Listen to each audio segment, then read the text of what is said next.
Jail में बंद YouTuber Manish Kashyap को कोर्ट से मिली बड़ी राहत। मदुरै कोर्ट ने मनीष कश्यप की जमानत अर्जी को किया मंजूर। वहीं इसके साथ ही मनीष कश्यप पर लगाए गए एनएसए की धाराओं को भी हटाया गया। मनीष कश्यप पर फर्जी वीडियो बनाकर वायरल करने का था आरोप। बिहार में आरक्षण विधेयक विधान परिषद से हुआ पास। सदन में जाति आरक्षण की सीमा 50 से बढ़कर 65% करने का प्रस्ताव। बिहार विधानसभा में आरक्षण बिल पास होने की खुशी पर लड्डू खिलाने गए आरजेडी विधायक और बीजेपी एमएलए में हुई धक्का मुक्की। दोनों पक्षों के लोगों ने दोनों को बीच बचाव कर किया अलग। बिहार विधानसभा की दूसरी पाली की कार्रवाई में हुआ जोरदार हंगामा। विपक्ष का वॉकआउट। जीतन राम मांझी पर सीएम नीतीश कुमार के द्वारा की गई टिप्पणी पर हुआ हंगामा।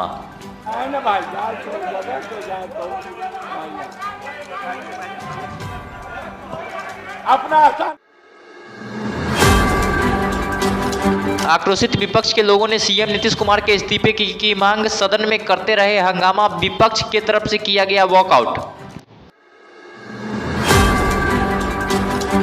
बिहार विधानसभा अध्यक्ष के कक्ष के बाहर विपक्षी विधायकों ने मुख्यमंत्री नीतीश कुमार के बयान के खिलाफ किया प्रदर्शन। मुख्यमंत्री के इस्तीफे की मांग को लेकर भाजपा और हम के विधायकों ने किया प्रदर्शन।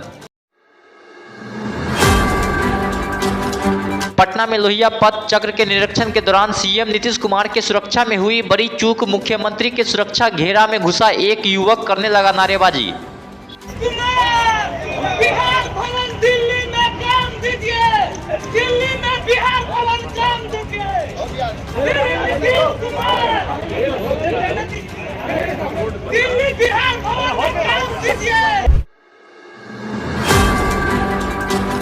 सीएम नीतीश कुमार के सुरक्षा घेरा में घुसे युवक की पहचान सुबोध कुमार के रूप में की गई है। पुलिस ने युवक को किया गिरफ्तार। युवक नौकरी की मांग को लेकर कर रहा था नारेबाजी।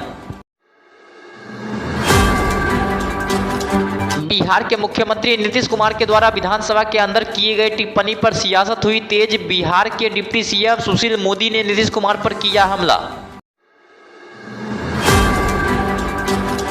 सुशील मोदी ने सीएम नीतीश कुमार को दी सलाह। कहा तेजस्वी यादव को बिहार की सत्ता सौंप दे नीतीश कुमार और आराम करे, क्योंकि नीतीश कुमार के प्रधानमंत्री बनने के सपना से उनका मानसिक संतुलन पर बहुत असर पड़ रहा है।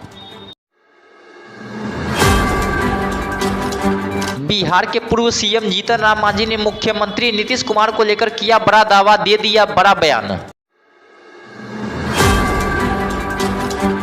जीतन राम मांझी ने कहा कि सीएम नीतीश कुमार के खाने में साजिश के साथ जहरीला पदार्थ मिलाकर खिलाया जा रहा है ताकि सीएम की कुर्सी जल्दी किसी और को मिल जाए। इसी कारण उन्होंने महिलाओं पर विवादित टिप्पणी के साथ मेरा अपमान किया। इसके साथ ही जीतन राम मांझी ने आगे कहा कि वह राष्ट्रपति और गृह मंत्री से दिवाली के बाद मुलाकात कर बिहार सरकार को बर्खास्त कर बिहार में राष्ट्रपति शासन लगाने की मांग करेंगे।